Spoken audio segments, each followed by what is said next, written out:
On a rainy fall morning, a man sings a Muslim holy greeting before Friday prayer. The quiet gives way to the sound of ducks as he sings peace and greetings upon the Holy Prophet Muhammad.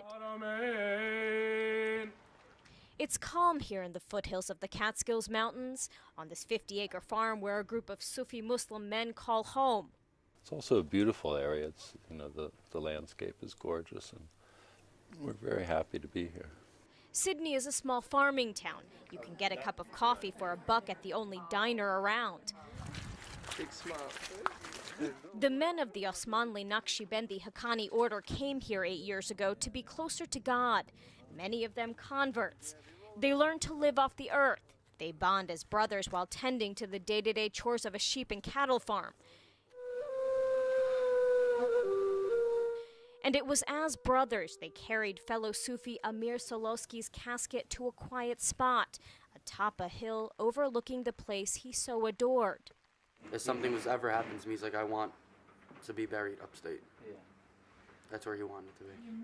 And here in upstate New York, Solosky's body would lie in peace, or so it should have. Mr. McCarthy, I assume it's just semantics. It's a packed crowd in the SIDNEY Civic Center. Typically, town meetings are sparsely attended, but things have changed. Recently, people have been taking much more of an interest in local politics, both Muslims and non-Muslims. The topic of discussion at this meeting, local burials. Section 1, no person or entity shall cause the remains of a human being to be buried or establish a burial ground. A touchy subject, ever since town supervisor Bob McCarthy questioned the legality of the cemetery where Solosky was buried. McCarthy even went as far as to suggest the remains may need to be dug up. The issue quickly garnered ugly national attention, labeling both McCarthy and the town of SIDNEY Islamophobic. But our winner, Bob McCarthy, town supervisor of SIDNEY, New York, that's in Delaware County, and he has just set some sort of record for Islamophobia. Bob McCarthy, he's a no-nonsense golf-playing conservative who insists investigating the graves had nothing to do with targeting Muslims. The only reason that Muslims are involved in this is because they buried somebody on their lawn, and nobody else around here does that. McCarthy backed off the issue. Turns out the cemetery had all the proper legal documents.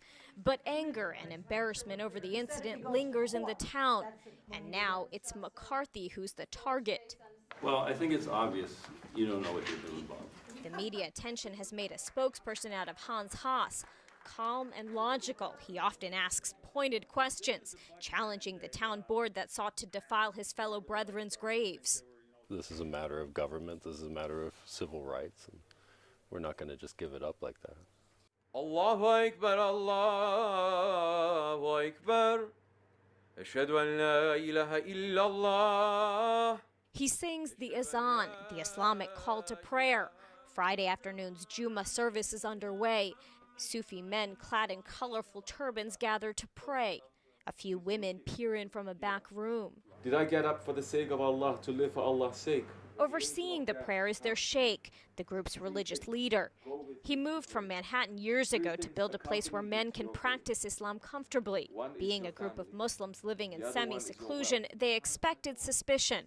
The FBI has even dropped in on them a few times. What they didn't expect was how the residents in the small town would band together to defend them. The issue of the cemetery ballooned into a mission to rid the town of corruption and bigotry. So I think it's caused people to think more, which I think is good. Some now make the trek up the hill to see the Sufi center called Aderga. Nancy Gunn took up the invitation to come see a prayer service. She wanted to learn more about the culture she was standing up for. The outpouring of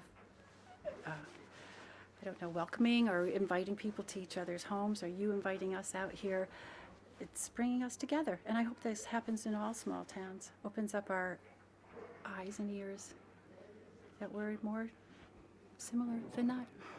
And you can even find Hans Haas in the town more often these days. He often drops by the diner to meet with folks about the next town meeting. I feel more of a part of the community and not so looked at as something weird or something separate or something, you know, either you're Muslim or you're American. I'm Muslim, I'm American, and Islam is a religion of America, and we're residents of Sydney like everyone else, and people are treating us that way now. Some say the wind of tolerance that's taken over this town is just temporary, that a year from now no one outside of Sydney will remember or care about what happened here.